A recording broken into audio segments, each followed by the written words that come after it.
சொல்லுவார், நீ வருகையிலும் ஆசீர்வதிக்கப்பட்டிருப்பாய், நீ போகையிலும் ஆசீர்வதிக்கப்பட்டிருப்பாய். உபாகமம் 28:6. ஹாய் ஃப்ரெண்ட்ஸ், இந்த வசனம் நாம் அதிகமாக கண்களில் அடிக்கடி பார்க்கும் வசனத்தில் ஒன்று. பலர் தங்கள் வாகனத்தின் பின்பக்கம் எழுதி வைத்திருக்கும் வாக்குத்தத்த வசனம். ஆம், நாம் வீட்டிலிருந்து ஒவ்வொரு நாளும் ஜெயத்துடன் பாதுகாப்புடன் திரும்பி வர வேண்டும் என்றால் அவர் கிருபை பாதுகாப்பு நமக்கு தேவை. ஆனால் நம் நடையை நாம் ஆராய்ந்து பார்க்க வேண்டும். நாம் செல்வது, நாம் பயணிக்கும் இடம் தேவனுக்கு பிரியமான இடமா என்று, தேவன் நம்முடன் வருகிறாரா என்று பார்க்க வேண்டும். இஸ்ரவேலருக்கு உடன்படிக்கை பெட்டி கூட வரும் வரை, செல்லும் வரை வெற்றி, உடன்படிக்கை பெட்டி இல்லாவிட்டால் தோல்வி.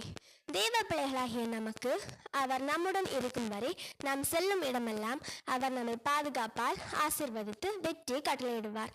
பயணத்திலும் வருகையிலும் போகையிலும் ஆசீர்வதிக்கும் தேவனின் ஆசீர்வாதங்களால் நம்மை அவர் நிறைப்பாராக. ஆமேன்.